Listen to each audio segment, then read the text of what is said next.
Hey everyone, it's Tobes, and welcome to your second monitor. Today we begin a new series of Commander deck tech videos.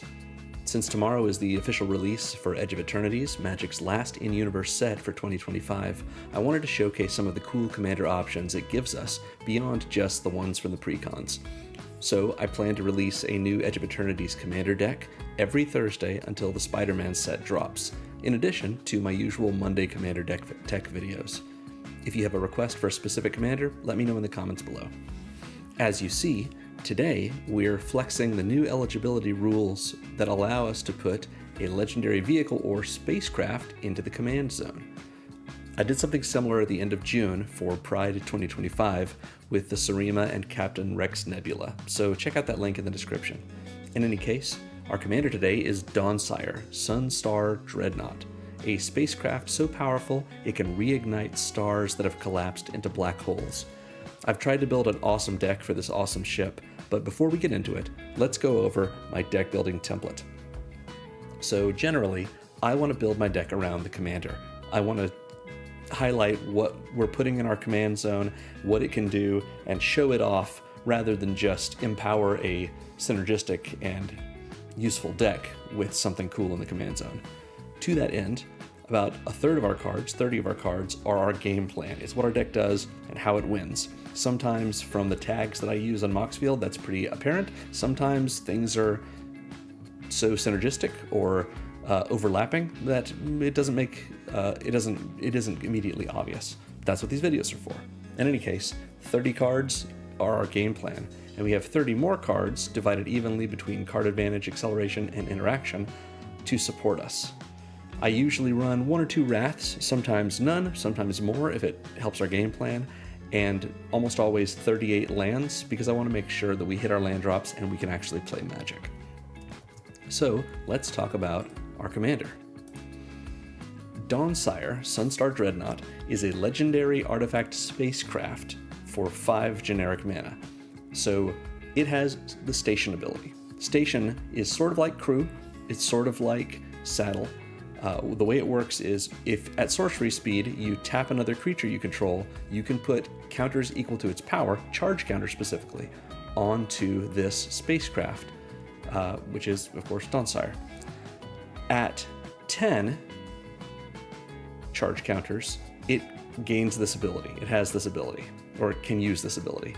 And at 20 or more counters, it also has this ability, so it doesn't lose the first one once it gains the second one. So we have a 10 charge counter threshold and a 20 charge counter threshold, or more. We can always put more on it if we want to, and there are some reasons in the deck we might want to. So at 10, whenever we attack, Dawnsire deals 100 damage to up to one target creature or planeswalker. That doesn't mean whenever we attack with Dawnsire.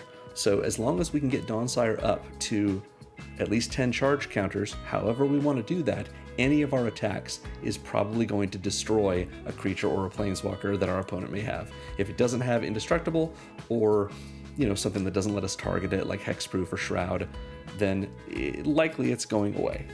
And then if we can get Dawnsire up to 20 charge counters, it has flying and is a 20/20. So a 20/20 flyer that is also our commander, that's nearly lethal commander damage on its own. And if we attack with it, we also get this first trigger. So we're clearing the way whenever we go in. And it's pretty unlikely they're going to have something that can block us and kill Dawnsire. So this is just, this is just cool. I don't typically build or even enjoy colorless commander decks, but look at this awesome card. It just looks like Jamie Jones did such an incredible job with the art for this. It's just really neat. It speaks to me, and I hope it speaks to you, and that's why you're watching this video. So, for a ship like Dawnsire, it's only appropriate that we build a Battlecruiser deck. If you aren't familiar with the term, Battlecruisers are cards that require a lot of investment and setup for a dramatic haymaking effect. And what's more dramatic than zodding something for triple-digit damage before we swing in with a 20/20 commander? So our strategy is not meant to be reliable or competitive. We aren't here to win, we're here to win with Dawnsire. But how do we do it? Our game plan is about ramping out Dawnsire and stationing it to its first threshold. At that point, we are evaporating blockers and problem planeswalkers every time we swing in, drawing attention and ire, and possibly attracting allies who think that they're safe if they give us space for our spacecraft. Maybe they will be, maybe they'll die last. Once we get Dawnsire up to its second station threshold, we can begin swinging in with it for nigh-lethal commander damage. The rest of our deck is pretty synergistic, supporting Dawnsire in its rise. Its stratospheric rise, its atmospheric rise, whatever. There's a final frontier out there somewhere. Between our 49 other artifacts, many of which care about artifacts, our other colorless spells that care about colorless spells, our cards that care about counters or have plenty of power to station our commander or can take advantage of the huge amounts of colorless mana we're making, we're not even afraid if Dawnsire gets removed. We'll just build it again, better than before. Our wins are slow and inevitable, a super weapon that spends several turns charging before disintegrating each opponent in turn. And even if we don't win, the Timmy/Tammy in us still has a great time playing. So let's talk about our game plan. I want to take us through a few different tagged sets of cards. And as usual, the link to this deck is in Moxfield. It's in the deck, it's in the description for the video below. I have a big section below all of our tagged cards that are in the deck that is called Considering. So if you want to look through that, there's a lot of other cards you can you can peruse and decide if you want to upgrade the deck or downgrade the deck or sidegrade the deck, focus in a different way. Lots of other ideas that I looked through and chose the ones that we'll see here. But you can always go in a different direction. Also, I try to build my decks around a specific budget, so some of our more powerful cards, or more expensive cards rather, didn't make the cut for that reason. But if you've got the money lying around or you just own those cards, you can run with those. Regardless, let's get into our game plan, and we're going to start with stationing things. So we've got 13 different cards here that are going to help us station our commander. We're going to start with Stonecoil Serpent, which, as you walk through this deck tech with me, you'll see more and more why Stonecoil Serpent is great in this. Stonecoil Serpent is a snake, it's an artifact creature, it's a 0/0, and it costs X, but it comes in with X +1/+1 counters on it, and it has reach, trample, and protection from multicolored. So it's a great blocker, it's a pretty good attacker, but no matter what, whenever we get this out, we can tap out all of our mana and make it a that much/that much creature. If we have 8 mana at that point, which it's not hard for this deck to get to, as you'll see when we get to the ramp section, then we've got an 8/8 creature that can station our commander 3 times and it's gotten to its second threshold. Stonecoil Serpent has a lot that it can do, and if you don't need it to do those things, like everything else in this section, just tap it at sorcery speed and put charge counters on your commander. It helps. Lupine Prototype is doing something kind of similar for us. What a cool card this is. It's just such a cool idea, this big robot wolf. Regardless, it's a 2-mana 5/5 wolf construct that can't attack or block unless a player has no cards in hand. That's not going to happen that often in Commander, although sometimes somebody runs out of gas and you could swing in with your 5/5. But why do you need to? This is 2 mana for a 5-power creature that can just station our commander every turn, including the turn it comes in, because station is an ability on Dawnsire, not on the Lupine Prototype, so it doesn't matter that it may have summoning sickness. So 2 taps from Lupine Prototype gets Dawnsire to its second threshold, to its first threshold, 2 more to its second. This is, I think, the only card I've kept in here that's only in just to station, essentially, but the price per point of power is pretty good. The power price point? Yes, there you go. Golem Foundry is a card from Edge of Eternities Commander. For 3 mana, you get an artifact that says whenever you cast an artifact spell, you may put a charge counter on this artifact. We have a lot of artifact spells. And then you can remove 3 charge counters from this artifact to create a 3/3 colorless Golem artifact creature token. So this is giving us more artifacts. We have plenty of other cards that care about us having artifacts that we can use or counter artifacts. But also, Golem Foundry is just making golems that will let us station Dawnsire. So this is a good synergistic piece in the deck. Eldrazi Confluence. I know there are a lot of Eldrazi lovers out there. I'm not that excited about Eldrazi flavor-wise, but they do come up a lot in colorless decks. So I think Eldrazi Confluence is great in this one. For 2 mana and 2 additional mana that must be colorless, which is easy for us. Most of our mana is colorless. We have an instant that says choose 3, because it's a confluence. You may choose the same mode more than once. So these 3 options are target creature gets +3/-3 until end of turn, so a great removal spell, or if it doesn't need to be a removal spell, we could hit the Lupine prototype with that once, and now it's an 8/2 until end of turn, and we can station a lot better with that. Second mode is exile target non-land permanent, then return it to the battlefield tapped under its owner's control. Excellent for one particular card in this deck, which maybe you can already guess, but we'll get to it soon. So we've got a nice colorless flicker. And then the last one is create a 1/1 colorless Eldrazi Scion creature token with sacrifice this creature and add 1 colorless mana. So even if we use Eldrazi Confluence to just make 3 Eldrazi Scions, all of those Scions are 1/1 creatures and can station Dawnsire. And then if we need to sacrifice them to add that colorless mana, we can do it after the fact because it doesn't require us to tap them and sacrifice them in order to add the mana, just sacrifice. So we can do them once we've already tapped them. Do that once we've already tapped them to station our commander. Traxos, Scourge of Krug. Such a cool card. I thought this card was so rad when it came out in Dominaria 2018. This is a 4-mana legendary construct. It's a 7/7 with trample that says when it enters, it enters tapped and doesn't untap during your untap step, but whenever you cast a historic spell, you untap it. So historic spells are any artifact, any legendary, and any saga. We don't have any sagas in this, but we have plenty of legends and lots of artifacts. So Traxos is a 4-mana 7/7 trample. Sure, you have to cast another spell in order to get it to untap for the first time, but you're going to be doing that a lot in this deck.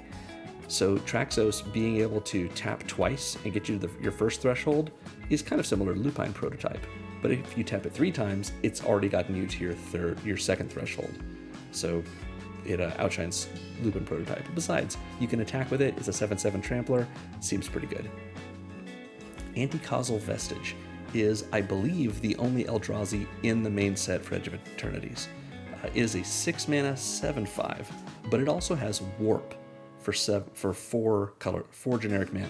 Let me talk about Warp. Warp is sort of like a permanent. It's sort of like there's a lot of different mechanics that it's similar to. I liken it most to the adventure mechanic, but for a permanent. The idea is for its warp cost, you can cast this spell. It enters, and then at the end of the turn, you exile it, and you can cast it for its normal mana cost on a later turn.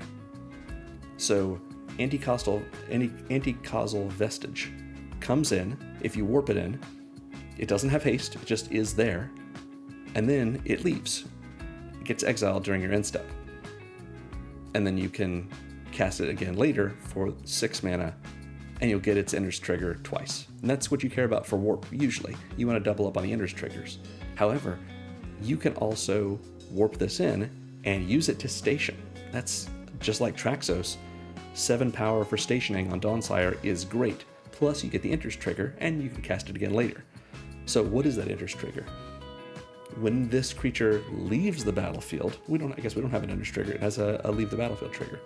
But it says leaves the battlefield, so it will trigger when this gets exiled from if you warped it in, but also if it dies or if it gets exiled some other way, or if it gets blinked with a second mode in Eldrazi Confluence.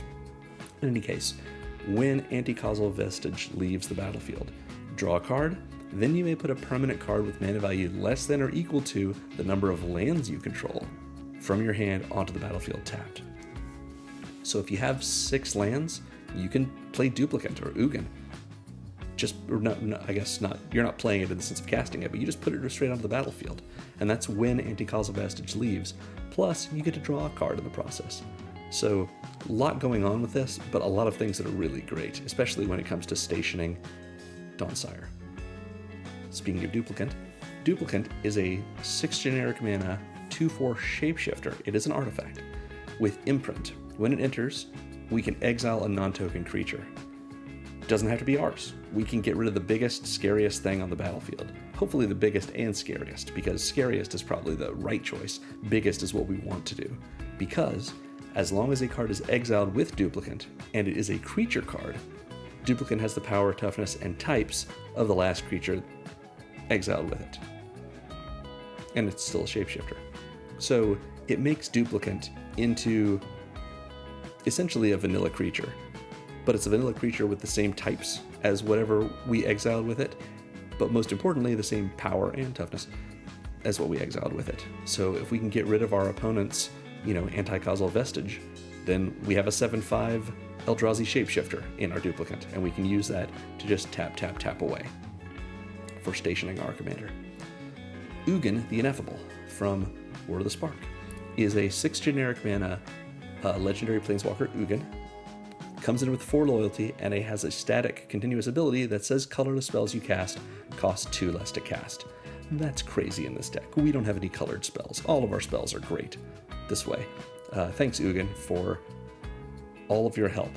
You've done a lot that's wrong for the multiverse, but this card is helping us.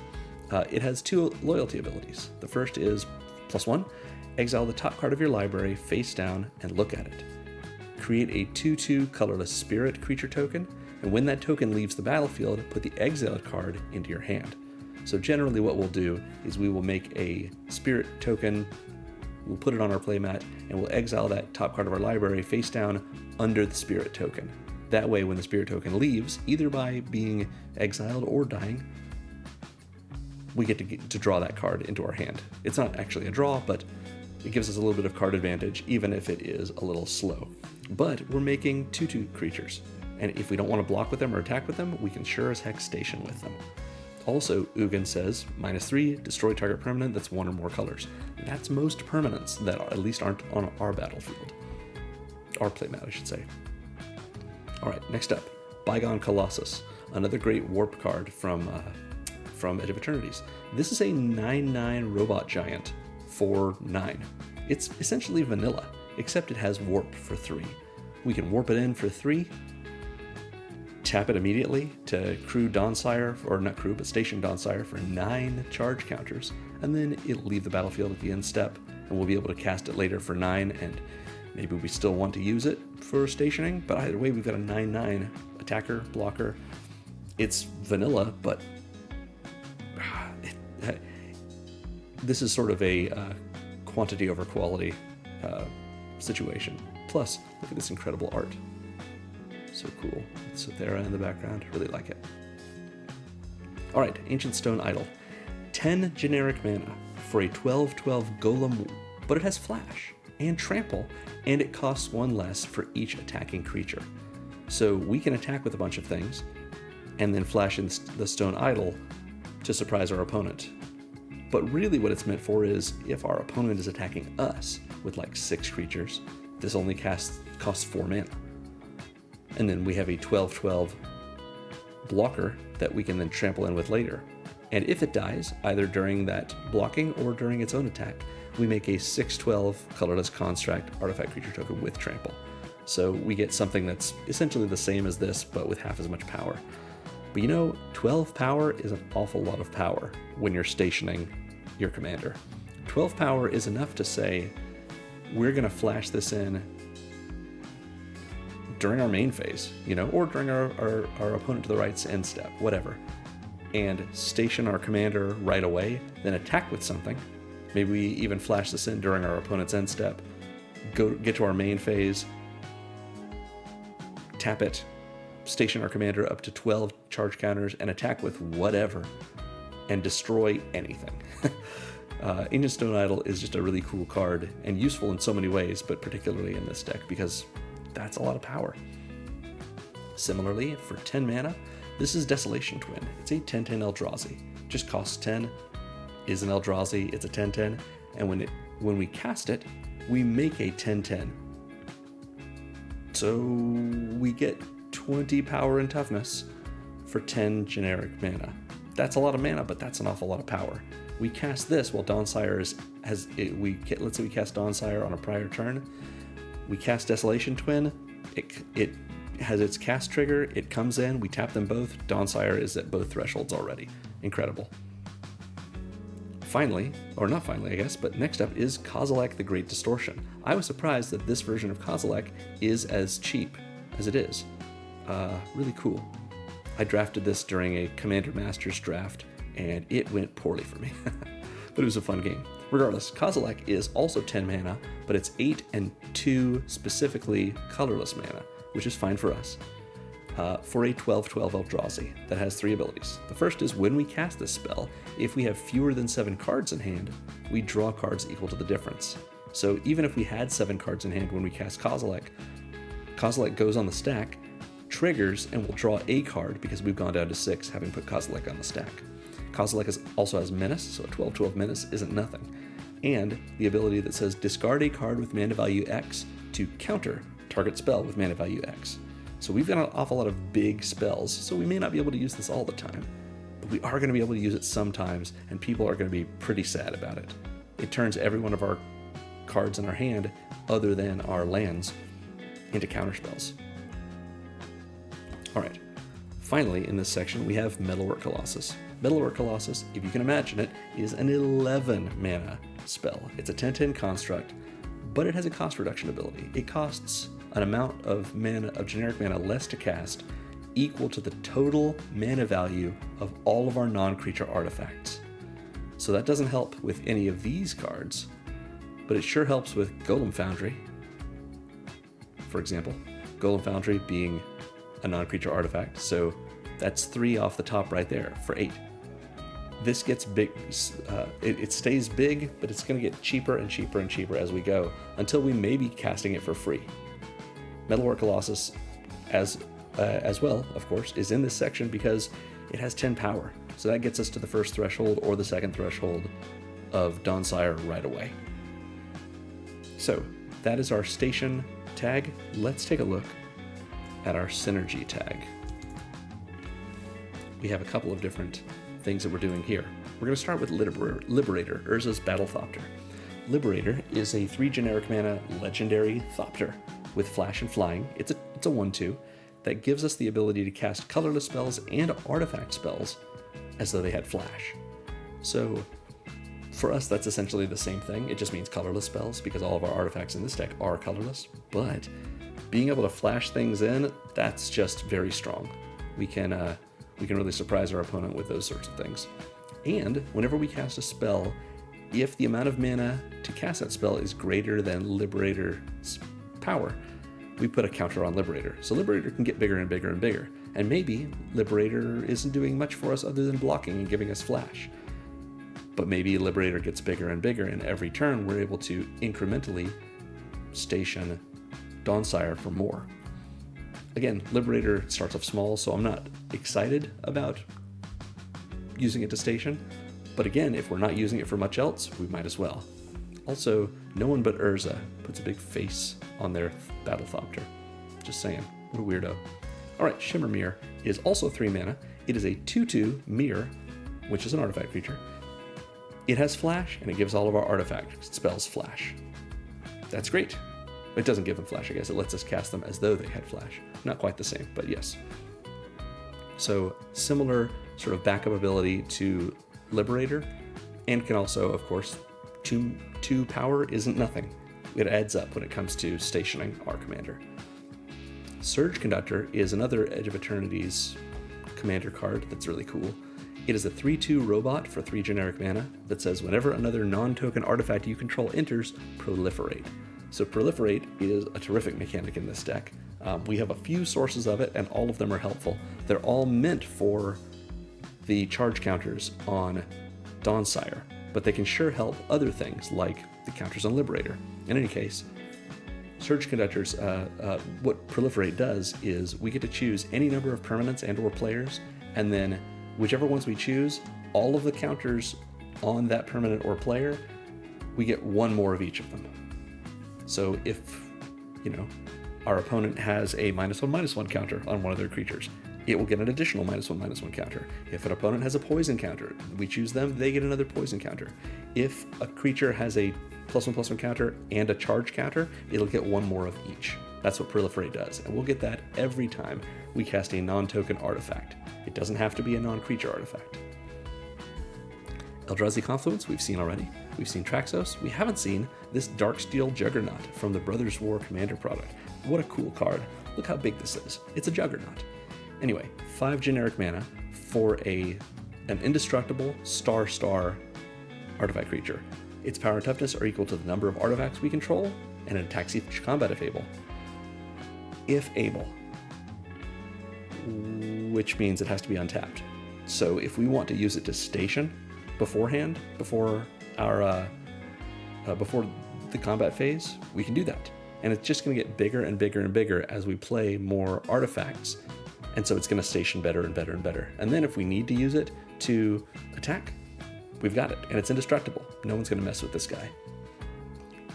Next up is one of the best cards in our deck, Forsaken Monument. This is a legendary artifact for 5 generic that has 3 abilities. The first is that colorless creatures you control get +2/+2, something that we will forget if we're not careful, but absolutely changes things because it makes Dawnsire, once Dawnsire is a creature, into a 22/22. So as long as it hits a player at all, that player dies from commander damage. Not to mention, it adds +2 to the power of all of our creatures we're using to station Dawnsire, so it accelerates us there as well. But that isn't the end of it. Forsaken Monument also says whenever you tap a permanent for colorless mana, add an additional colorless mana. This may surprise you, but in this colorless commander deck, all of our lands tap for colorless mana. This makes all of our lands into at least a Soul Ring. That's crazy powerful for 5 mana. And on top of that, whenever you cast a colorless spell, which is to say in this deck, whenever you cast a spell, you gain 2 life. This card is terrific. It doesn't seem like it does much immediately for 5 generic, but even that, just that first ability gives us makes our creatures able to station better just once we drop this immediately. Terrific card. And only $5. It used to be a lot more. Anyway, it doesn't matter. Karn Legacy Reforged is Karn. Karn from March of the Machine in the Aftermath. For 5 generic, we get a Star Golem with power and toughness, each equal to the greatest mana value among artifacts we control. We've got a lot of powerful artifacts, but notice Karn himself is an artifact. So Karn is going to be a 5/5 at least. And at the beginning of your upkeep, you add colorless mana for each artifact you control. This mana can't be spent to cast non-artifact spells, and until the end of turn, you don't lose this mana as steps and phases end. So I have a few instances in the deck and in the considering section of what's called Power Stone mana. Power Stone mana is what Karn is giving us. It's colorless mana that can't be spent to cast non-artifact spells. So we can use that mana to activate abilities and to pay costs, but we can't use it to cast spells unless those spells are artifact spells. I've tried to limit the amount of Power Stone mana that we see in this deck just because we don't want to get too complicated with it. But Karn is very good, and we have so many artifacts that having this kind of like bonus burst of mana every turn is absolutely worth spending 5 mana, and then we get at least a 5/5 body to go along with it that we can use to or to station and station and station as much as we want. Next up is Echoes of Eternity. For 3 generic and 3 specifically colorless mana, this is a Kindred enchantment, Eldrazi. Just an enchantment. Only have 2 enchantments in the deck, and this is one of them. It says, if a triggered ability of a colorless spell you control or another colorless permanent you control triggers, that ability triggers an additional time. And whenever you cast a colorless spell, copy it. You may choose 2 new targets for the copy. This is insane. The second ability is whenever you cast a spell in this deck, copy it. Now we have things that are legendary. We're not going to be able to copy those as well. But we sure will be able to copy this Metalwork Colossus. So we might, if Metalwork Colossus is cost reduced down to 0, and Echoes of Eternity is in play, we can pay 0 for 2 10/10 Metalwork Colossuses. Oh, when we were talking about this before, I didn't even talk about its second ability, sacrifice 2 artifacts to return it from your graveyard to your hand, but there's that too. Regardless, Echoes of Eternity is even better because of its first ability. A triggered ability of a colorless spell or another colorless permanent you control triggers an additional time. Now, I know you're thinking, triggered abilities may not be that great with our deck, but they are, because Dawnsire's first threshold of its station ability is a triggered ability. It starts with when, whenever, or at. So whenever we would attack while Dawnsire is stationed up to 10 charge counters, if Echoes of Eternity is in play, we're going to zap 2 things for 100 damage. I feel like that's as Battlecruisery as we need to be in order for this to fit in the deck. Plus the second ability, forget about it. 6 mana, total crazy investment. It's totally worth it. And so since we've seen Middle-earth Colossus already, we're going to go to the final section of our game plan, which is counters. Let's talk about some counters. We've seen a few of these already, like Stonecoil Serpent, but these cards are mostly about putting counters on themselves and turning that into something like Stonecoil Serpent, or helping out our counters in other ways. For example, Contagion Clasp. Contagion Clasp is a 2-mana artifact that says when it enters, you put a -1/-1 counter on target creature, and for 4 and tap, Proliferate. So this is one of the great instances in this deck of a mana sink. We're going to have an awful lot of mana. We have plenty of spells we can cast with it, but if we're low on cards in hand, we can sink our mana into things like Contagion Clasp and add another -1/-1 counter to whatever creature we put this on, another +1/+1 counter to the Stonecoil Serpent, but most of all, another charge counter to Dawnsire. So Contagion Clasp as a repeatable source of Proliferate is terrific. We have also from the Edge of Eternities commander product, Moxite Refinery.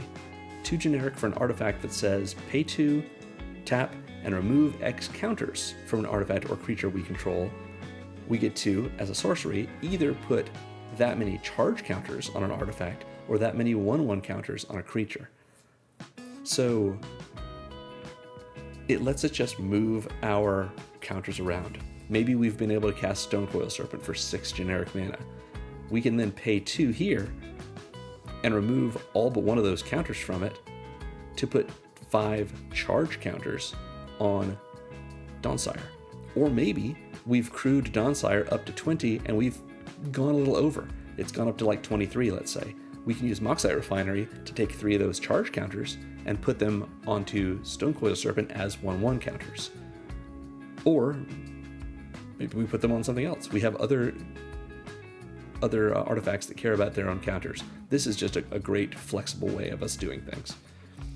Next up is Etheric Amplifier. I know people are probably going to want to pronounce this as Etheric, but it's pronounced Ether. That's what Wizard says. Anyway, Etheric Amplifier is a 3-mana artifact that taps for 1 mana of any color, so it's a manalith. This is the first instance we've seen of this, so I want to talk about it very briefly. 1 mana of any color is not 1 mana of any type. This card cannot tap with that ability to produce colorless mana, because colorless mana is colorless. It does not have a color. So when Etheric Amplifier says add 1 mana of any color, it means white, blue, black, red, or green. So we can use this for generic mana costs, but we can't use this for any costs that specifically require colorless mana. Just worth saying now. I'll probably mention it again when we see that again. Just want to say it. However, it also has the ability for 4 and tap. You can, as a sorcery, choose to either double the number of each kind of counter on target permanent, or double the number of each kind of counter you have. So we're not really putting counters on ourselves in this. And if our opponents have put counters on us, like, I guess, poison counters, we don't really want that. So the first ability is worth it though. If Dawnsire is up to our first threshold with 10, we can just pay 4 mana and tap this and immediately double that to 20. Just double the number of charge counters we have on it. We can do the same thing to make our Stonecoil Serpent twice as big. Or, the whatever we have for the Contagion class has put a 1/1 counter on some creature. This doesn't say the target permanent you control. So we can hit our opponent's creatures with this as well. Which means, if we wanted to, maybe our opponent has a big creature with a whole bunch of +1/+1 counters on it.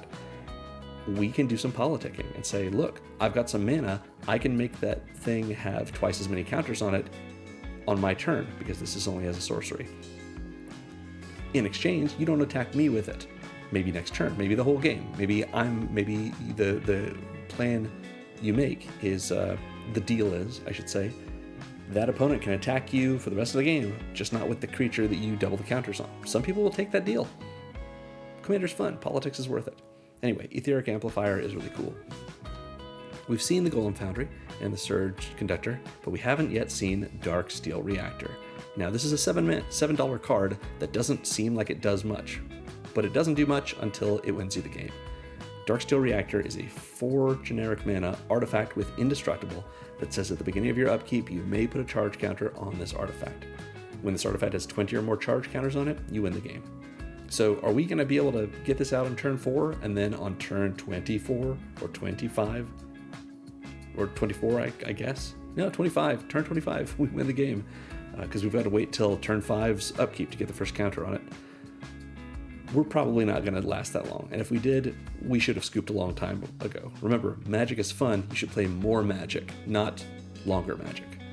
However, Etheric Amplifier can double all the counters on this. Moxite Refinery can take counters off of something else and put it on Darksteel Reactor. Maybe we've gotten Dawnsire crewed up to 20, and we want to, as a sorcery, take all of the counters off of Dawnsire and put them on our Darksteel Reactor. It's indestructible, so unless someone has something that can exile artifacts, Darksteel Reactor is going to win us the game next turn. It's a low percentage strategy, but it might work. And how Battlecruiser is that? I think it fits great. Next up is the Lux Cannon, another card from Edge of Eternities Commander. For 4 mana, you get an artifact with 2 abilities. Put a charge counter on this artifact if you tap it, or tap and remove 3 charge counters from this artifact to destroy target permanent. That's great. It doesn't say non-land permanent, so you can get rid of problem lands your opponent might have, like if they have a Rogue's Passage that's threatening to kill you with some big creature or with their commander with commander damage, you can get rid of that. And you can proliferate these charge counters. It comes in, it doesn't come in with a charge counter, but it does come in untapped, so you can put one on it right away. You can duplicate those with the Etheric Amplifier, you can add more with the Moxite Refinery, or you can use Moxite Refinery to steal them, put them on Dawnsire, or vice versa. Lux Cannon is very flexible. Even though it doesn't seem like it does much, it will do more for you as you go along. And again, this is Battlecruiser. You're not expecting to win on turn 3. You might beat someone on turn 7, though. Regardless.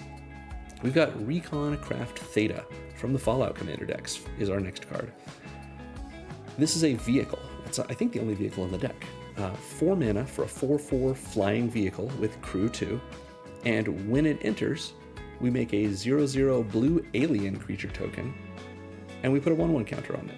And whenever this attacks, we proliferate. So really cool card design. It comes in and makes an alien that is just shy of being able to fly it. But as long as we can somehow proliferate once, that alien gets another counter, and we now can fly with it. So this is in here not just because it makes a creature token with counters on it, but because it's another source of proliferation. Being able to attack with this is great. And if we don't want to attack with it, we could always crew up, like use Surge Conductor rather than tapping it to station. We can crew Reconcraft Theta with it, and then use Reconcraft Theta to station Dawnsire for 4 rather than the 3 of the Surge Conductor. We've got options. Finally, Contagion Engine, and I've used the Thunder Junction bonus sheet printing for this one. It is a 6 generic mana artifact that is very similar to Contagion Clasp. When it comes in, you put a -1/-1 counter on each creature target players controls. So that, for a tokens deck, might be a board wipe. But either way, it shrinks an opponent's board like crazy. And then, rather than Contagion Clasp's 4 and tap to proliferate, Contagion Engine is 4 and tap to proliferate twice. So if you've got 10 mana, this could come in, put a 1/1 counter on everything a player controls, and then proliferate those twice. So it's -3/-3. It's Brotherhood's End for all those creatures. And it kills indestructible ones because it's lowering their toughness. Anyway, just a great source of proliferation, which helps all of these cards in this section and our commander. All right, before we talk more about the cards in this deck that are meant to help us win, let's talk about the cards that support those wins. We're starting with our card advantage spells. As usual, I use the word draw just to represent card advantage, not specifically only spells that draw us cards. For example, the first one we have here is Expedition Map. It's a 1 generic mana artifact that says pay 2, tap, and sacrifice it, search your library for a land, reveal it, put it into your hand, and shuffle. So this is not it's not drawing us a card because it's not a draw effect, but it is finding us a card and putting it in our hand, which is kind of what draw does. But we're getting to choose. It doesn't say a basic land. It says a land card.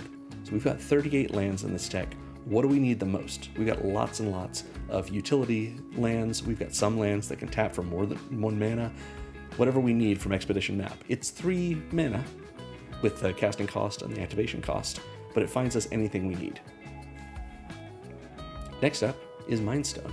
Mindstone is 2 generic for an artifact that taps for colorless mana, but we can also pay 1 tap and sacrifice it to draw a card. Most of the time this is going to be a mana rock for us, but if it's later in the game or we have plenty of mana, we can always crack this and draw a card from it. Moonsilver Key is in here for similar reasons to Expedition Map. It is 2 generic mana for an artifact that says pay 1, tap and sack, search your library for an artifact card with a mana ability, or a basic land card. Reveal it, put it into your hand, and shuffle. So Moonsilver Key can find us a basic land. You'll see in a moment how many basic lands we're running. What it's in this deck to do is find us a mana rock. Moonsilver Key, it just says find an artifact with a mana ability. Mindstone has a mana ability. We can use Moonsilver Key to find us a Mindstone if we want to. We can use it to find Ulfate Scroll because it adds 1 mana of any color, and so forth. Anything we may want to get, we can use it to find our Soul Ring. That's great. So yeah, Moonsilver Key is helpful in here, and it's something that puts another artifact on the battlefield for us. As you've seen, we have plenty of things that care about that. Next up is Zenith Chronicler. Zenith Chronicler is a 3/1 Phyrexian construct for 2 generic mana that says whenever a player casts their first multicolored spell each turn, each other player draws a card. This helps everyone, because who's running colorless or monocolored commander decks these days? Some people. We are. But lots of people run multicolored cards, especially their commanders. So being able to get the occasional extra draw off of our 2 mana creature that stations for 3 every turn, it's pretty helpful. And the fact that other people are getting draws too usually means Zenith Chronicler is not going to get targeted by removal, because everyone wants this to stick around so they can keep drawing cards. Ulfate Scroll is 3 generic mana for an artifact from the Edge of Eternities main set. It taps for 1 mana of any color, so it's a manalith, but again, 1 mana of any color. So we can't use this for things that require colorless mana. However, it also says pay 7, tap, and sacrifice it to draw X cards, where X is the number of differently named lands you control. That's basically our whole land base. I don't think it's going to be a case that we draw 38 cards off this, but we might. Ulfate Scroll, really cool in this deck. It fills up our hand. Junk Diver, a classic that they recently reprinted in Modern Horizons 3. 3 mana for a 1/1 bird with flying. When it dies, return another target artifact card from your graveyard to your hand. We already use up our Expedition Map or our Moonsilver Key or crack our Mindstone to draw a card? Junk Diver will get it back out for us. It doesn't matter how big the artifact is either. If we've had our Metalwork Colossus die, Junk Diver will dive in and bring it back to our hand. Scrap Trawler is similar. For 3 generic mana, we get a 3/2 construct, really good little friend. Whenever it or another artifact we control is put into a graveyard from the battlefield, so whenever something dies. return to our hand an artifact card in our graveyard with lesser mana value. So if Scrap Trawler were to die, we could get back Zenith Chronicler because it has lesser mana value than Scrap Trawler. If we crack our Expedition map and then crack our Moonsilver Key while Scrap Trawler's out, Moonsilver Key has a higher mana value than Expedition map, so cracking Moonsilver Key will trigger the Trawler and we'll get our map back if we want to. Do the same thing with Mindstone. After we sack the map a second time, then we sack it a third time, we get all of our lands. We're great. Always useful. Scrawling Crawler he's kind of a similar friend to the Zenith Chronicler, actually. He's another Phyrexian construct. For 3 generic mana, we get a 3/2 Phyrexian construct that says, at the beginning of your upkeep, each player draws a card. So it's sort of like Howling Mine in a way. But whenever an opponent draws a card, that player loses 1 life. So this little guy, maybe people will want to blow it up, because it is making them lose life, but it's only 1 life.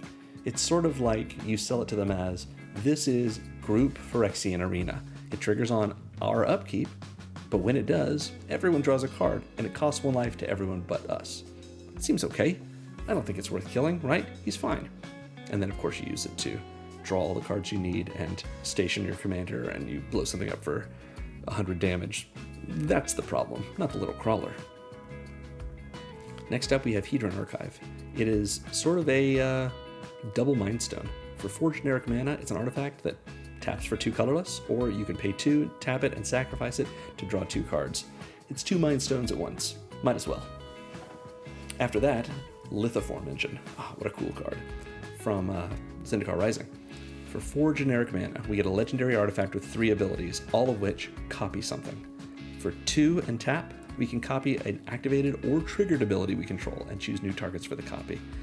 That means if Dawnsire is stationed up to 10 charge counters and we attack, we can zap something for a 100, and while that triggers on the stack, pay 2 and tap Lithoform Engine to get something else for 100. It's just gross. That on its own is enough to put it in the stack. But wait, there's more. For 3 and tap, we can copy an instant or sorcery that we control.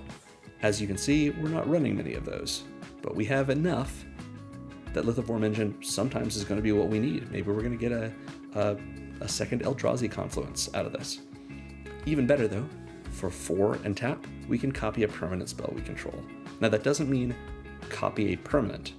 A permanent spell is the spell that's going to be a permanent on the battlefield, but it's only a spell while it's on the stack. So if we have our Hedron Archive in play, we can't use Lithoform Engine to make a second one. But if we cast Hedron Archive for 4, we can pay 4 more and tap Lithoform Engine to get a second Hedron Archive. It will duplicate the card on the stack, making a token on the stack, and it will come in as a token. So yeah, but it'll make a copy on the stack. Technically, it's not a token. The copy will resolve and make a token. So yeah, Ugin's Mastery is our other enchantment. Look at Ugin. What's he doing in this? What are you up to, Ugin? For 4 generic mana, we have an enchantment that says whenever you cast a colorless creature spell, manifest the top card of your library. So manifest says take the card on the top of your library, put it face down on the battlefield, and it's a 2/2 creature. If that card is a creature, because you can look at it, you can turn it up at any time for its mana cost. You don't have to tell anyone that beforehand. You take a little gander, you're like, oh, this is actually, Scrawling Crawler. And at any time, at faster than instant speed, because it does not use the stack, you could pay its mana cost of 3 generic mana and flip that 2/2 into your 3/2 and start getting its abilities. But more importantly, additionally, whenever you attack with creatures with a total power of 6 or greater, which is not hard in this deck, especially with our 2020 commander, you may turn a face-down creature you control face up. Now, what that means is, it doesn't say a creature card, a face-down creature card. It's just a face-down creature. So if you, let's say, manifested Lithoform Engine, you pulled it off the top of your library, put it on the battlefield, it is face down and it's a 2/2 creature. It's a 2/2 creature and it's face down.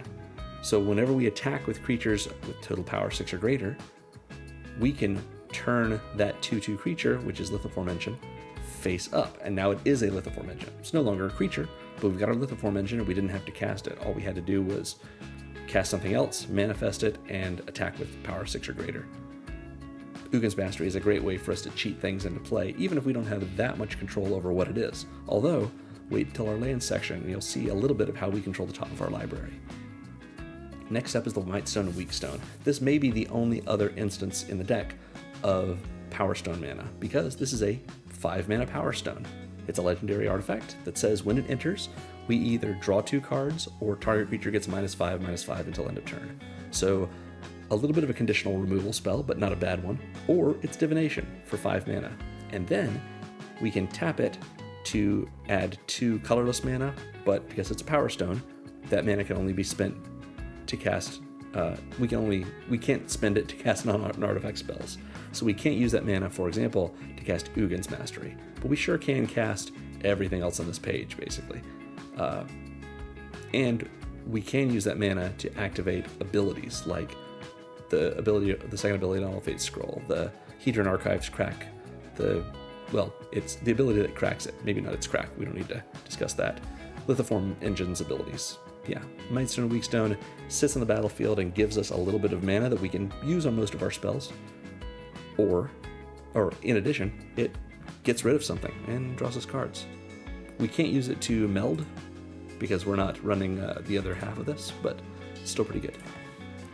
Next up, we've already seen Anti-Causal Vestige, but how about Endbringer?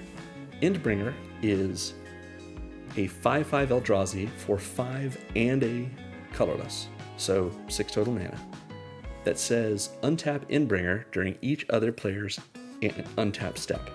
So we're untapping it at the start of every turn, including our own. We can tap it to deal 1 damage to any target.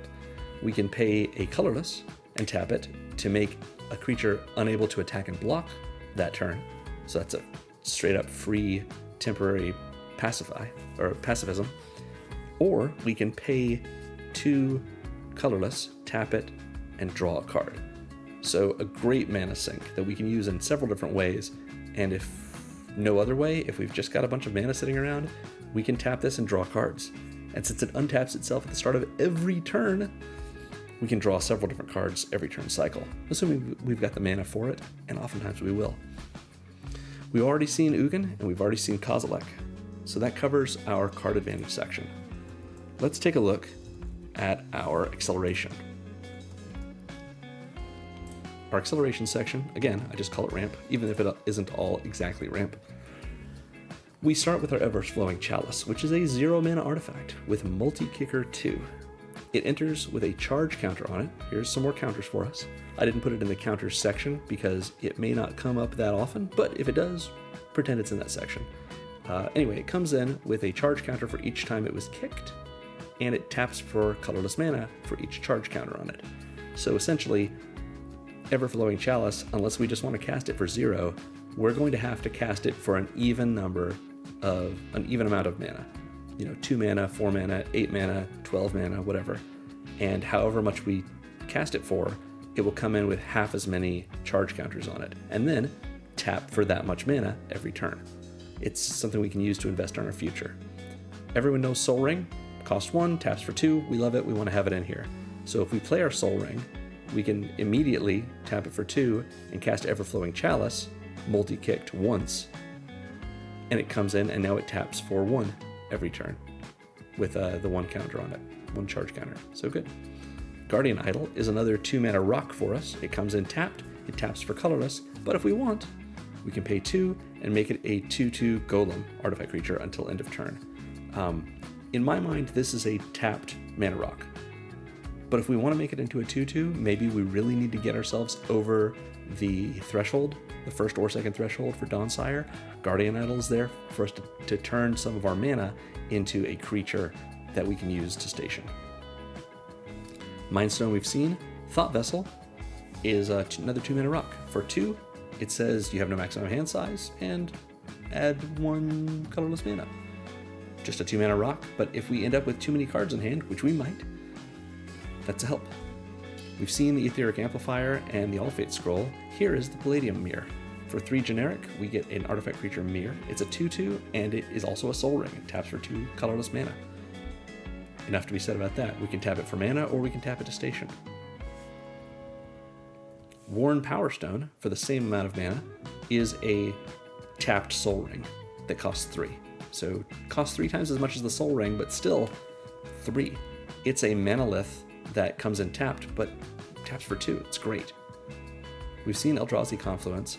Here now is the Empowered Auto-Generator from Edge of Eternities Commander again. For 4 mana, we get an artifact that enters tapped, but we can tap it to put a charge counter on it, and then add X mana of any one color, where X is the number of charge counters on it. So it enters tapped, and the first time we tap it, it gets a charge counter, and it makes 1 mana. It's not colorless. We have to choose a color for it. So another one of those. But the second time we tap it, it gets a second charge counter. Third time we tap it, it's a third charge counter, and it always makes an amount of mana equal to the counters on it. So this is a good other source of counters for us if we want to move counters around, but also just an increasingly powerful mana rock. We've got Joyrus Familiar, because we've already seen the Hedron Archive. Joyrus Familiar, is a great bird from original Dominaria 2018. It is a 4 mana artifact creature, bird, with flying. It's a 2/2, and it makes all of our historic spells cost 1 less to cast. So every one of our artifacts, legends, and non-existent sagas, but maybe you'll put a saga in this yourself, is cheaper from Joyrus Familiar. I know you may be thinking, we've already seen several 4 mana rocks that tap for 2. Joyrus Familiar essentially, quote-unquote, taps for just 1, but that's not so. Because if Joyrus Familiar is out, we could play our Soul Ring for free, and our Guardian Idol for 1, and our Mind Stone for 1, which is to say, Soul Ring for free into Guardian Idol and Mind Stone. So we've played all 3 of these in the same turn, and we've gotten a 3 mana discount. This kind of cost reduction is not the same as a mana rock, because depending on the number of spells you're casting, it's variably more powerful or less. It's just a good include. But if you want something to compare it to, Thran Dynamo costs the same and is just a mana rock that taps for 3 colorless. We've got several of these kinds of things in here. We want to be able to ramp out our stuff. We've got a lot of big stuff. It helps. So we've seen the Forsaken Monument and we've seen Karn. Let's take a look at the Eternity Elevator from the Edge of Eternities main set. For 5 generic mana, we get a legendary artifact spacecraft. So this is our second spacecraft. It has its own station ability, and it doesn't do anything when you station it until you get up to 20 charge counters. Except it already taps for triple colorless. It's a Thran Dynamo for a little bit more mana. And once it has enough charge counters, we can tap it to add X mana of any one color, where X is the number of charge counters on the Eternity Elevator. Eternity Elevator, if we want to station it, we can eventually get it up to 20, and then it taps for at least 20 mana. This is what we pour into our Stonecoil Serpent to make a 20/20 at least attacker or blocker or stationer. We can use it to station Dawnsire when we recast Dawnsire if they've blown it up. But we can also overstation things. So let's say we get up to 20 on the Eternity Elevator, tap it for 20 of, let's say, green, cast our Stonecoil Serpent to make it a 20/20, and immediately use it to station the Eternity Elevator again, and now Eternity Elevator has 40 charge counters on it, and we can tap for 40 black next turn. Just, is it good? It doesn't have to be. Battlecruiser magic. We are being the Timmy or Tammy of our dreams here. We've seen the Mightstone and Weakstone, and if we're talking about like big splashy battlecruisery things, I think Final Fantasy is just a perfect fit for that. This is Ultima, Origin of Oblivion. I don't have any experience with a Final Fantasy game, so this might be Ultima. I don't know. Let me know in the comments if one of those is right, or if you think I should play Final Fantasy. Anyway, for 5 generic mana, we get a 4/4 legendary god with flying. It says when Ultima attacks, put a blight counter on target land. For as long as that land has a blight counter on it, it loses all land types and abilities, and has tap to add 1 colorless. So this lets us turn off our opponent's annoying lands, like Reliquary Tower, or Rogue's Passage, or Glacial Chasm, whatever it may be. They still get to tap it for mana, but it's only colorless mana, and it loses all its other abilities. In addition, Ultima says whenever we tap a land for colorless, we add an additional colorless. So it's the same thing as Forsaken Monument, but it only works on lands, and Forsaken Monument will work on our rocks as well. Still, it doubles what all of our lands do. All of our lands are Soul Rings now. That's terrific. Finally, we've already seen Ugin. So Ugin, of course, reduces the cost of our colorless spells by 2 generic. So let's talk about interaction. Again, I use just the word removal to refer to my interaction. We're going to start off with Modern Horizons 3, really cool card, Null Elemental Blast. It's an instant for 1 colorless mana that says choose to either target. One day I'll be able to say this rules text. Choose 1, counter target multicolored spell, or destroy target multicolored permanent. This is 1 mana blow up a commander in a lot of games. Most commanders are multicolored, and if we want to, stop our opponent from hitting Dawnsire with Mortify, or bouncing Dawnsire when we attack with it, with their, is it bounce spell? I'm sure there is one of those. Then we've got Null Elemental Blast to help us do that. Worth holding up, and the opportunity cost is so low because it only costs 1 colorless. So we've seen Contagion Clasp. It can remove something with its counter, or the proliferation thereof. We also got Spatial Contortion, really cool card. 1 and a colorless, so a total of 2. Target creature gets -3 or +3 -3 until end of turn. So it's the same thing that Eldrazi Confluence can do, but just one of them, as an instant.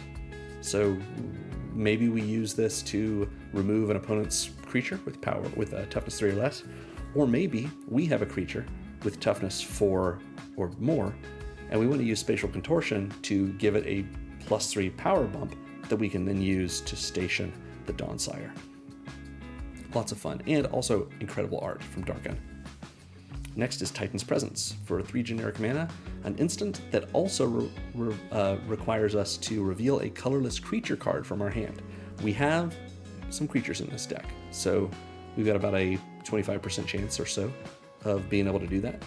Exile target creature if its power is less than or equal to the revealed card's power. Maybe we don't have a million creatures in this deck, but we sure do have some big ones. Metalwork Colossus is an 11/11. We can exile most things if we've got that in our hand and we cast Titan's Presence. Also, really amazing art. Again, not a huge Eldrazi lover, but man, the art just goes hard. So we've seen Eldrazi Confluence and Lithoform Engine. We've seen Lux Cannon and the Mightstone and Weakstone. We've seen Contagion Engine, Duplicant, and Endbringer, and Ugin. We haven't seen Meteor Golem, but I hope you know Meteor Golem because it is a great card.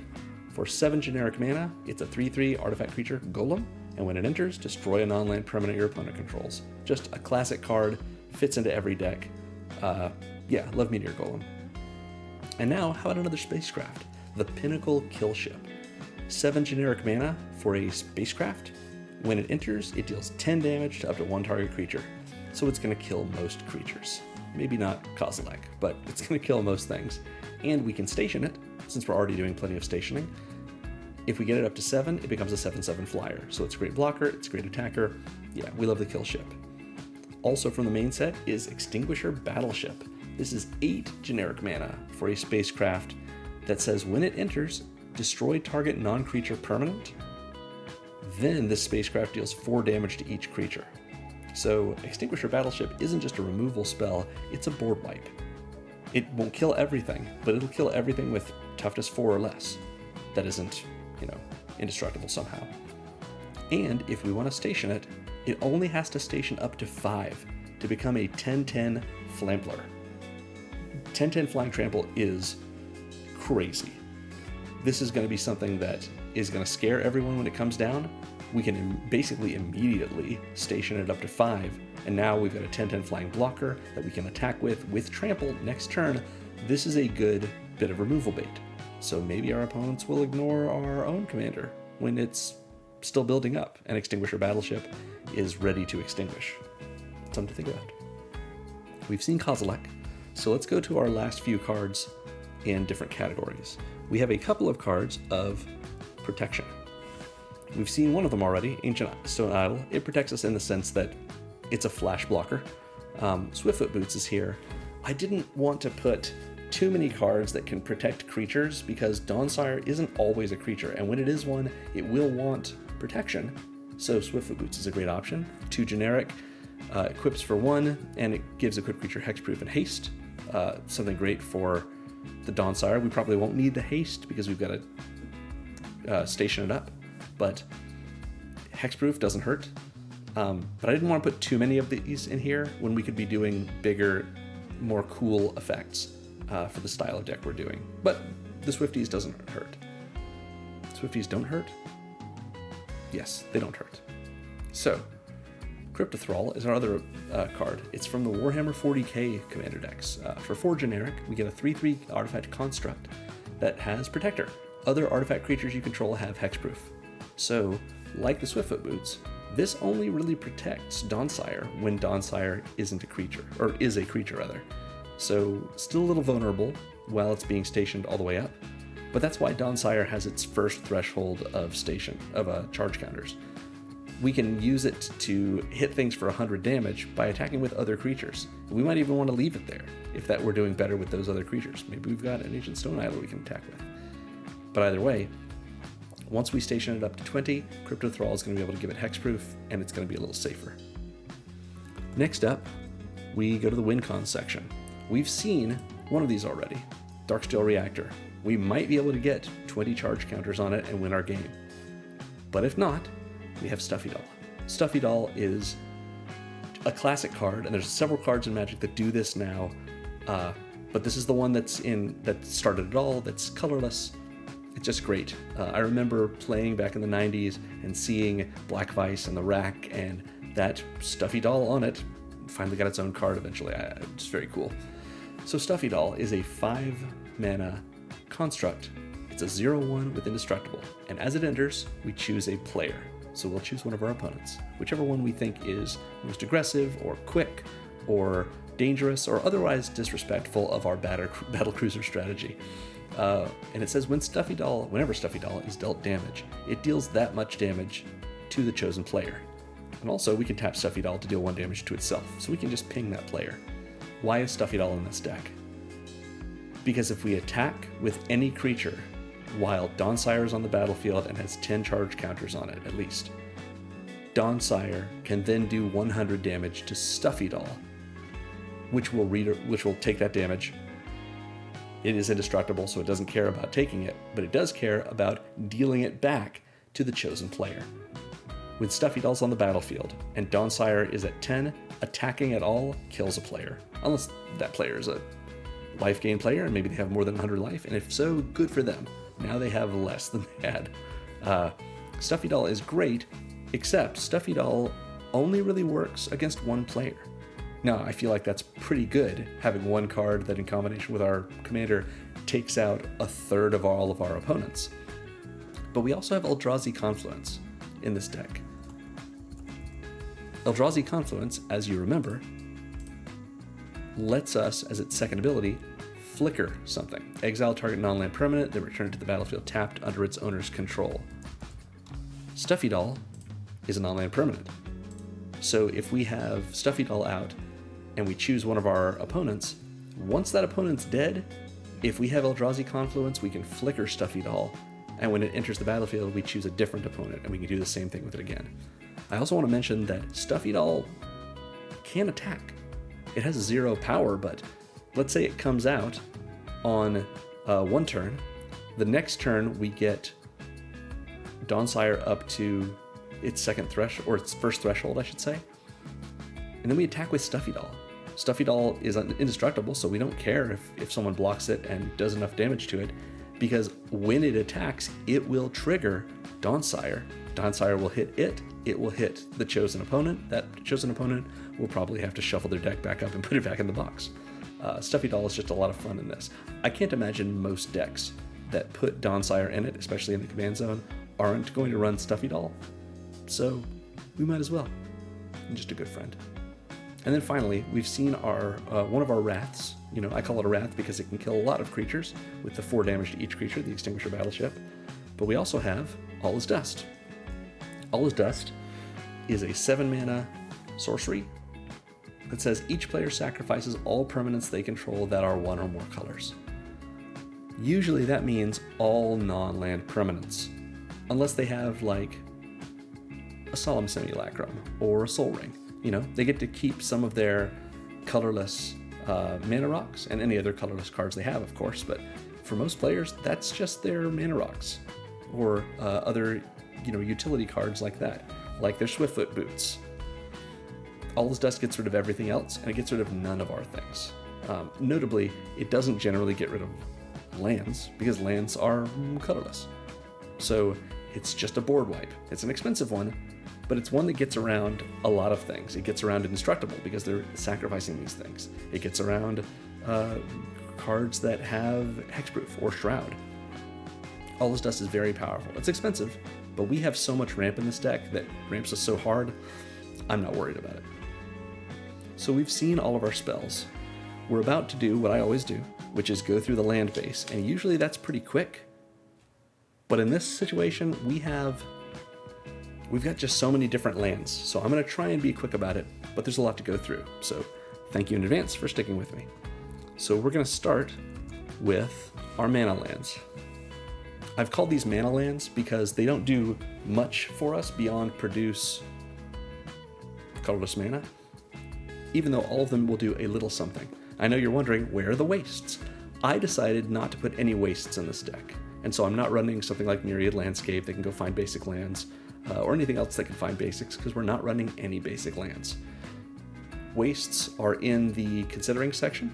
If you feel like you want to go that way and you have some wastes lying around, or you just like the idea of wastes and the way that they reprinted them in the Edge of Eternities Commander product, go with it.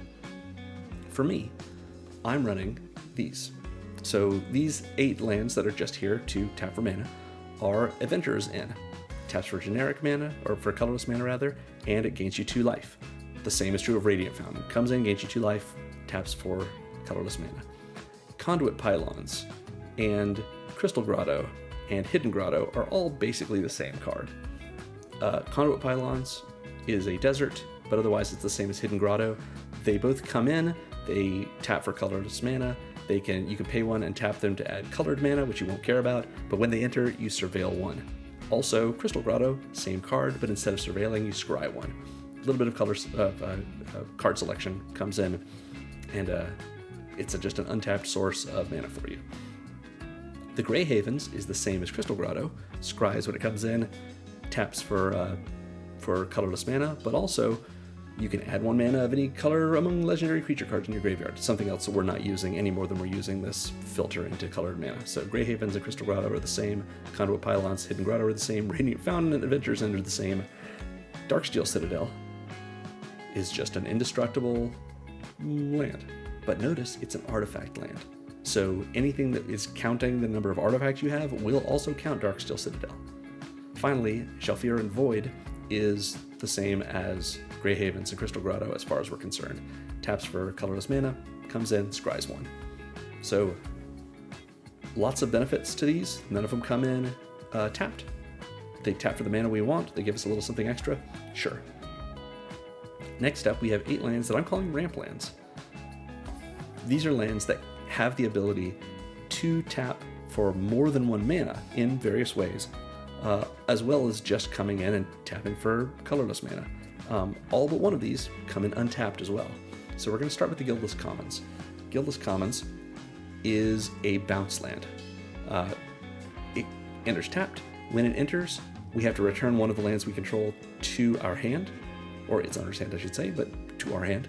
But it does tap for 2 colorless mana. So it's like any of the Ravnica bounce lands, Selesnya Sanctuary, Rakdos Carnarium, etc., but in colorless. Next is Hall of Texan. Hall of Texan is from the Brothers' War. It comes in, it taps for colorless mana, it can filter mana, or we can pay 4 and tap it to make a Power Stone token. So if we want more Power Stone mana, we can ramp a little bit with this. Murgonda Raceway comes in, it's from Aether Drift, And when it comes in, start your engines, which means you gain a speed of 1. Every time on your turn, or rather once per turn on your turns, when an opponent loses life, your speed increases, and it maxes out at speed 4. Murgonda Raceway taps for 1 colorless mana, and if you're at max speed, it taps for 2, so it becomes a soul land. Similarly, Shrine of Forsaken Gods taps for 1 colorless, or it can tap for 2 colorless, but you can only use that to cast colorless spells, so you can't use that mana for abilities. And also, you can only activate that tap for 2 ability if you have 7 or more lands. So it's kind of like a different Temple of the False God, which Shrine of Forsaken Gods can tap for mana at any time, just the 1. But once you have 7 or more lands, you can tap for 2 that you can use only on colorless spells. Temple of the False God, pardon me, what's going on here? Temple of the False God doesn't tap for mana at all unless you control 5 or more lands. So not superlative in your opening hand unless you have plenty of other lands or ramp. But once you've got 4 other lands, this is a soul land. I know some people are kind of down on Temple of the False God. I think it's worth playing, especially in this kind of deck. The last ones are the Urzatron lands. We've got Urza's Mine, Urza's Power Plant, and Urza's Tower. These are all very old lands. They all tap for a colorless, but if you control all of them, then Tower taps for 3, and Power Plant and Mine each tap for 2. So if you have all 3, among them they tap for 7. It's incredible. Just a lot of good power, or good value out of that. So if you have the expedition map that lets you go and find a specific land, a lot of the time you might be finding one of these 8, specifically one of the Urzatron lands if you have 1 or 2 of the others. Next is our utility section. We've got a lot in here, so I'm going to go through this as quick as I can. We're going to start with, from the Assassin's Creed set, the Abstergo Entertainment. It's a legendary land. It taps for colorless mana, or you can filter it, but you can also pay 3 and tap it and exile it to return up to 1 historic card from your graveyard to your hand, then exile all graveyards. So it says up to 1 target historic card, so you can use it to just Tormod's Crypt everyone on its own if you want to shut down the graveyard player. But if someone blows up your Dawnsire, maybe you put it into the graveyard rather than command zone, and then use Abstergo Entertainment to put it back into your hand and get rid of all the graveyards. Next up we have Amonkhet Raceway. It's like Murgonda Raceway in that it comes in, starts our engines, and taps for colorless, but also at max speed, we can give our creature haste until end of turn, and we don't have to pay for it. It's just tap this. We don't have to add more mana to it. Pretty great. Arcane Lighthouse, a little expensive at $11. Taps for colorless, or we can pay 1 and tap it to get this. Until end of turn, creatures your opponents lose Hexproof and Shroud and can't have Hexproof or Shroud. So if we really want to get something with Dawnsire's ability to do 100 damage, but they have something that's shrouded or that has Swiftfoot Boots on it, not anymore. Arcane Lighthouse gets us in, just for 1 and tap. Blast Zone is kind of a narrow board wipe that we have to build up to, but it uses charge counters, so it may be something we can steal charge counters off of or proliferate. It enters with 1 charge counter, taps for colorless. We can pay double X to put that many charge counters on it, or we can pay 3 and tap and sack it to destroy every non-land permanent with a mana value equal to the number of charge counters on Blast Zone when this is activated. So maybe our opponents have an awful lot of stuff that we want to get rid of. Maybe we have a way to get the charge counter off of this, and we can Blast Zone, activate Blast Zone's last ability to blow up all these 0 mana value tokens on the field. The possibilities are endless. Well, the possibilities are limited, but the possibilities are pretty good. Bonder's Enclave is a land that just taps for colorless, or we can pay 3 and tap it to draw a card if we control a creature with power 4 or greater. We've got lots of creatures that have that much power, and if our commander is a creature, yes. The answer is yes. Buried Rune taps for colorless, or we can pay 2 and tap and sack it to get an artifact back from our graveyard to our hand. Similar to Abstergo Entertainment, this is a good way to get Dawnsire back out of the graveyard if our opponent has put it there unkindly. Demolition Field, is another way, like we saw before, to take care of an annoying land our opponent has. It taps for colorless, or we can pay 2, tap and sack it to blow up a non-basic of our opponents, then they get to rampant growth, and so do we. Not ideal if we're not running any wastes, so if you want to keep Demolition Field in this deck, probably a good idea to put at least 1 waste in it as well. Otherwise, we're just blowing up our land to get rid of theirs, and then they get to rampant growth. But maybe it's worth it. Some lands are going to kill you. If they've got a Rogue's Passage and you just have too much commander damage already, I think it's worth it to pay 2 and lose 1 land to stop them from being able to kill you. Next up, and I'm using the art from the bonus sheet for Edge of Eternities, we have Deserted Temple. It comes in, taps for colorless, or we can pay 1 and tap it to untap target land. So if that land is, let's say, Temple of the False God, then we're sort of coming out even on it. We're having to tap 2 lands in order to get this. 2 generic in order to do that. No, we're not, because we can tap Temple of the False God for 2, use one of those to activate Deserted Temple, untap Temple of the False God, tap it again for 2 more. So we've tapped 2 lands and we've gotten 3 mana out of it. It's worse than if we could tap Temple of the False God on its own twice, but imagine if we're using Urza's Tower for that. We've got 3 mana, use 1 to untap it, 3 more, we've got 5. Pretty good.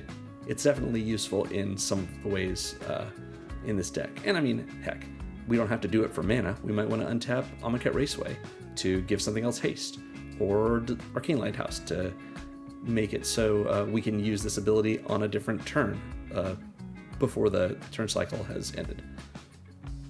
Next up, we have Inventor's Fair. So beautiful and not that much money for what a great piece of art.